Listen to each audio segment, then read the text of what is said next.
Today we are going to be talking about the M45 quad mount machine gun, which you see behind me on a M35 2.5 ton truck. The M45 was manufactured by the W.O. Maxon Company. Basically, it is 4 M250 caliber machine guns mounted on a turret. This turret can go 360 degrees around. It can depress to 10 degrees below horizon or up to 90 degrees straight up. The effective range for anti-aircraft use was 4,900 feet. The maximum range of the gun for anti-aircraft use was 15,000 feet. The maximum range for ground use against targets on the ground was about 1.1 miles. A 50 caliber machine gun will fire 500 rounds per minute. 4 of these on this unit, if they fired all at once, that would be 2,000 rounds a minute. Comes to 33.3 rounds per second that this machine could fire if all 4 guns were fired at the same time. There is a control within this unit that you can either fire the top 2 guns or the bottom 2 guns, so the gunner can control the rate of fire. It's at 2,000 rounds a minute, the rounds go really fast. Our unit here has what are called tombstone ammunition holders on them. Each one will hold 200 rounds. During the Vietnam War, they would either use the tombstone ammunition holders, or they had a specific mount that they could mount a 50 caliber ammo can on, holding 100 rounds. We have also seen pictures of during Vietnam where enterprising soldiers would cut the tops off of jerry cans, and they could put up to 500 rounds in these jerry cans mounting on the guns.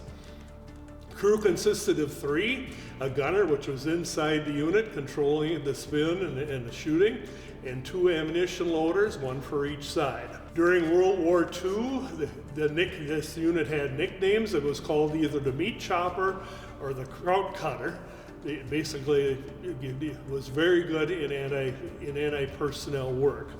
After World War II, the anti-air part, it was not effective. Jet airplanes were simply too fast for the unit to be able to spin and track or elevate and track. But it was used all the way through the Vietnam War as an anti-personnel weapon.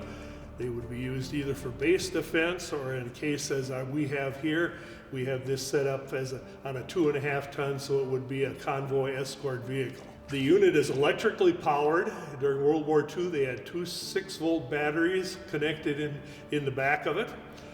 And there was also a generator that was a Wisconsin engine powered generator that could charge these batteries back up. If you look on the back of our current unit, we have a large 12-volt battery back there. In the generator, we have put together out of some spare parts. The Wisconsin motor generator combination is a pretty rare piece, and it's hard to find. These were mounted on a number of things in World War II. They could be mounted on the back of a 2.5 ton truck. As I said during our half-track discussion, they were mounted on the back of half-tracks. The ones that mounted on half-tracks were very instrumental during the Battle of the Bulge. A squadron of the half-tracks were able to come up and just lay down a lot of suppressive fire, preventing the infantry from advancing forward. There were also 2 trailer mounts that would be with this.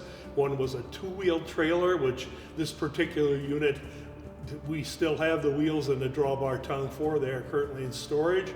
There was also a tandem-wheel trailer that came out later in the war that it was mounted on. In the base of this unit is an electric motor. It's double-ended, and on each end of the motor there is a combination of a variable V-belt drive system and a small differential. By controlling a T-bar type of a joystick inside the unit, the gunner he ends up changing the variables on these pulleys, so in the end it will either elevate, or if it will lower, or it will spin. A particular interest to us here at the museum, 20 miles north of us in the town of Neenah, Kimberly-Clark Corporation, they actually were one of 2 manufacturers of this unit during World War II. We actually have a binder here at the museum that is a training manual, instructs as far as construction of the unit and repair and maintenance of the unit. Several of our volunteers spent one winter doing a complete rebuild of this unit, and as you will see in the background footage, it now spins, elevates. We even had an ability to shoot gas-fired weapons or 50s at one point on it. So with me today is Larry Keeper. Larry was one of the volunteers that worked with this and doing the restoration work. So Larry, tell us of the challenges you had in restoring this unit. Well, we started off by completely disassembling the whole unit. Took the trunnions apart, replaced every bearing in there, every ball in the bearings. We took the motor, had that rebuilt. Like Dale said, the whole unit operates off of one single double-ended motor. And as other than that, variable adjustable pulleys, typical like you'd have on a snowmobile nowadays. And after working on this thing, whoever engineered it with the mathematics and everything, he was a total genius. We got it working, and at one point we had 2 propane machine guns hooked up on it. And we used a couple times in reenactments.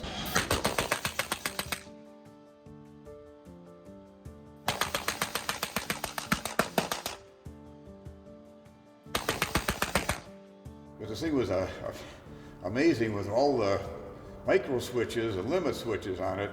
I think it was a very complicated unit, and I can't imagine what the maintenance would be on that.